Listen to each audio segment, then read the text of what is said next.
I think my wife cheated on me, but I have no proof. Story 1. Married less than a year, both in our mid-20s.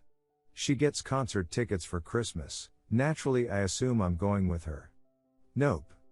She wants to take someone from work because he is supposedly a huge fan of the band. She also tells me he's gay. I am upset, but I decide not to start a fight about it. She goes to the concert and they wait outside near the band bus after the show is over. The bassist from the band starts to talk to her, and she flirts with him. He asks if she is going to their New Year's Eve show, 200 miles away. She says no because she can't afford it. He said he'll comp her tickets if she comes. She says she won't go alone. He says she can bring her friend. Now our New Year's Eve plans are ruined, because there's no way I can go too. She had joked before about having to sleep with the bassist for these tickets and VIP access. I did not find it funny, so she played it off. In the end, this is her favorite band, and I don't want her holding this over my head for the rest of our lives, so I let her make the decision herself. She decides to go with her friend from work who she now says she's only 80% sure he's gay. WTF? She texts me on the long drive there.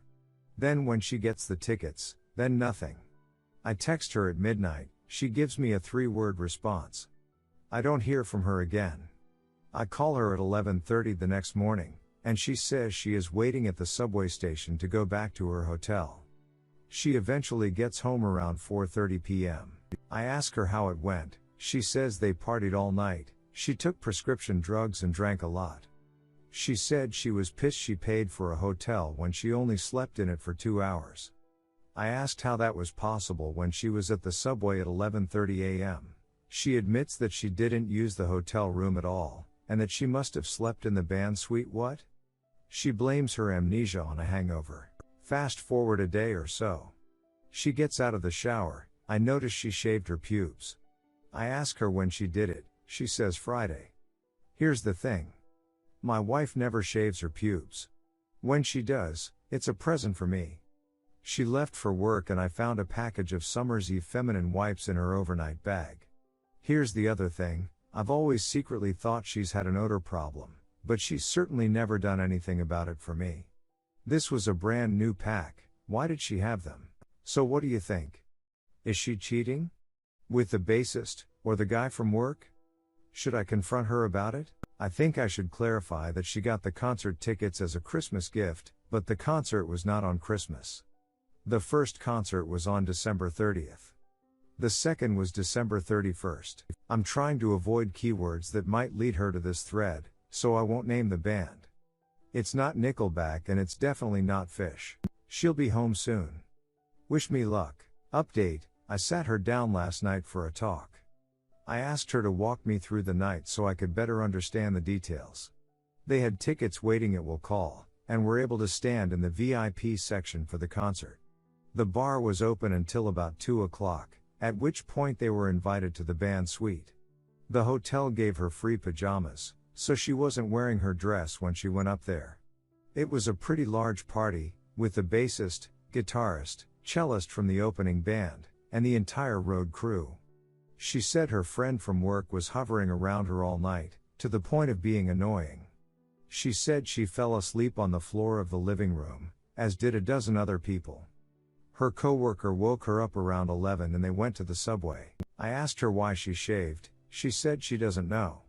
What if I ended up going swimming? She said. Did you bring a bathing suit? I asked. No. Not to mention the fact that my wife can't swim. She'll drown in 6 feet of water with nothing to hold on to. We enjoy hot tubs, though I still wouldn't have been comfortable with her in a hot tub full of strangers. I asked her about the Summer's Eve cleansing cloths. She admitted they were for feminine odor, but said she bought them during our last Walmart shopping trip, which was the day after Christmas. If that's true, she couldn't have known she was sleeping out without me on Nye. She said she didn't even open them. When I checked the package again, I was positive it was unopened. I asked her to look me in the eyes and swear that there was no kissing, cuddling, or time contact of any kind. She did so, repeating those exact words. I also told her how hurt I was about the whole situation. I told her that if she has tickets to something, and I want to go, she is obligated to take me no matter what. If she isn't ready to make that call, then she wasn't ready for marriage. She was very resistant and used a lot of hyperbole in the conversation. You always this, I never that. The most hurtful thing she said to me was that if I was able to go on nigh, she thinks she wouldn't have had as much fun. I told her that's a fundamental blow to our relationship that should call our marriage into question. She said I was being ridiculous, so I'm pretty much right back where I started. Still not sure if she cheated. It's possible she lied. I have no way of knowing. She's acting pretty much normal at home, as if nothing happened. Still don't know what to do. I'm going to leave this up for another day or so, then take it down so she doesn't see it.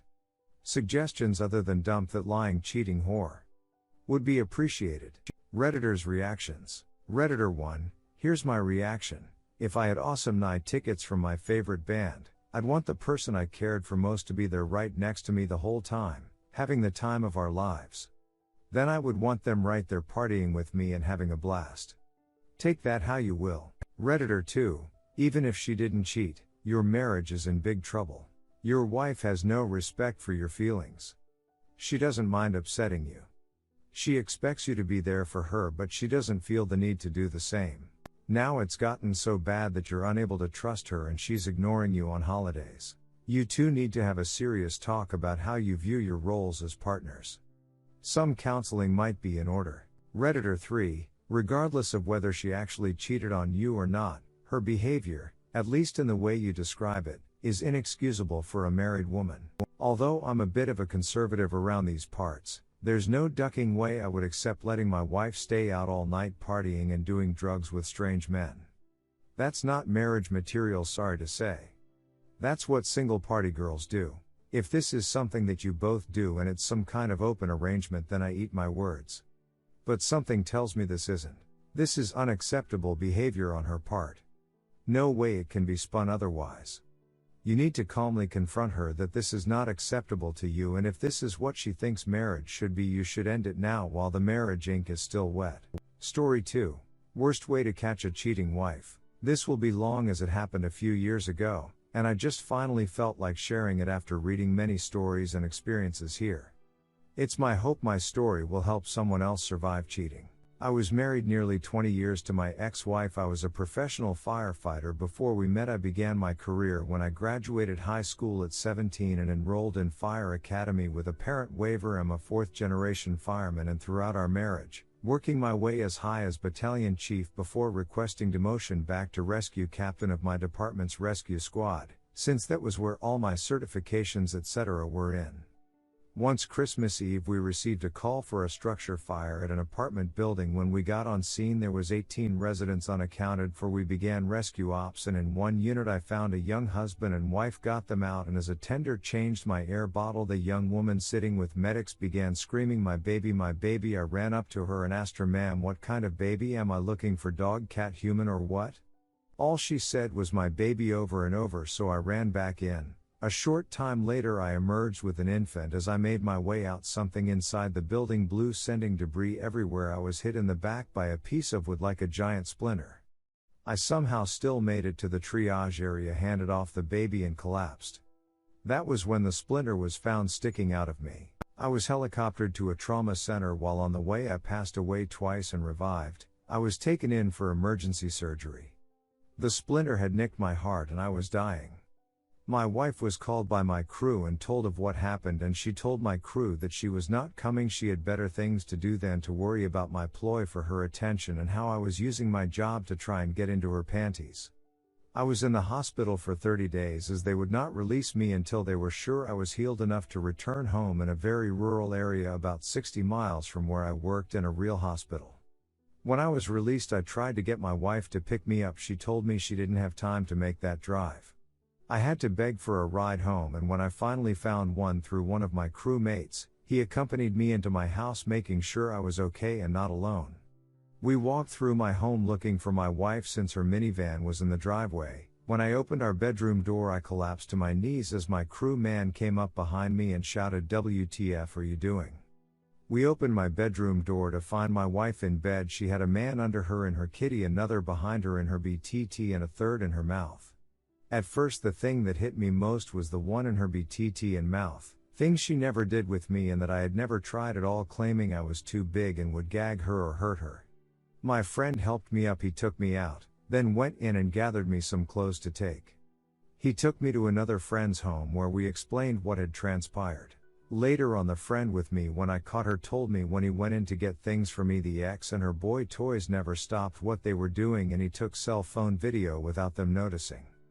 A few days later, my friends helped me find a lawyer and started the divorce process. Luckily, our kids were already adults now, so we didn't have that battle in divorce to put our kids through, because in court I learned that everyone won in our friends group was getting some of my wife except me. She openly admitted to doing every man in town to the judge and how I was nothing but a paycheck and how she always hoped I'd die in the line of duty and she'd get that $1 million life insurance we had if I was killed on the job. When we met and throughout life, she was always sweet and naive. She was a little slow in many things, but when her mom lost everything and moved in with us for a while, that's when my wife began to change. Her mom didn't live in the same house the entire time, as we bought a small building and turned it into a little cottage on the back end of our property so we could have her privacy. Once I moved her mom out back is when I noticed the changes in her. It was hard for me to notice red flags, etc., as I was the only one working and I would work 48 on and 24 off. The normal is 24 on 48 off, but because she refused to work, I had to work double and even at times a second job to support 5 of us by myself. Wife, 2 kids, Mill and myself. Since catching her, the home has been sold and everything split. That was mutual property, divided, sold and split, etc. My crew rallied around me, being there to help me when needed, as well as to help me try to fight my way back to duty status, as well as be there when I need someone to talk to, and so on. Most of these men and women on my crew lived in the city we worked in, so it was an hour drive at least each way to assist me. I worked my ass off to get my career back. I wanted to hit the 35 years of service mark, then retire. When it came time to do my physical, etc., to return to duty, I passed but was subsequently called into the chief's office where I was told, "Captain, you have 2 choices. 1, you can retire now at 30 years and keep your full pension and benefits, or 2, we will medically retire you and you get half!" I stuttered, but I passed my return to duty tests. The answer I received was, "Captain, you are one of not the best fire rescue specialist I have ever known, but your age, your injury history, and your recent diagnosis of PTSD coupled with bipolar, the insurance company will no longer cover you due to high risk. So do you have a decision?" I retired and left heartbroken and defeated. When my now ex-wife found out, she began tormenting me over it all, trying to drive me to suicide is my guess, but instead of letting her win, I left the area, began working in animal rescue to help pass time. It was the lowest point of my life. Living in an RV trailer running an animal rescue, and no one would give me a job. Sure, I didn't need to work, but I needed something to do. I swore off women except for my sister firefighter. I didn't socialize or date, etc. for a long time. I thought I would never be in a relationship again. I didn't know if I could ever trust anyone ever again. Then it happened. I began playing what I guess you would call once of those morph games where I met a woman. We would chat, eventually exchanged numbers, etc. Then 18 months later she decided she wanted to meet me, telling me, "No way, you're a perv or anything, because no one is going to invest this long to pick a target." This made me laugh harder than I ever had in my life. I'll be honest, I was reluctant at first because we had a 20-year age gap. Plus we were different races. Where I live, interracial relationships are still shunned. Yes, it's Redneckville, USA, and basically still the Stone Age in many ways here, but I agreed to meet her. I can say it was the best decision of my life. She was everything I could dream of and more. She was old-fashioned like me. She was raised and believed a woman's one job was her spouse and family, not money and a career. I have no problem with a working woman, but regardless, man or woman, family should always come before career or anything else. I guess it's kind of ironic in some way. I lost my dad to the Vietnam War, and here I am now married to a Vietnamese woman, expecting our first child November of 2021. Cheating is horrible and maybe the worst thing we can go through. But please remember, it is not the end of the world. Nor are all men or women the same as your cheating spouse. The keys are: make time for you, get help, and find yourself again. Take you time and remember something better is out there looking for you too. Aside is never an answer. Giving up should not be an option. You are strong, you can do it, a life can be rebuilt and become a newer, better one. Remember, life and love will always find a way.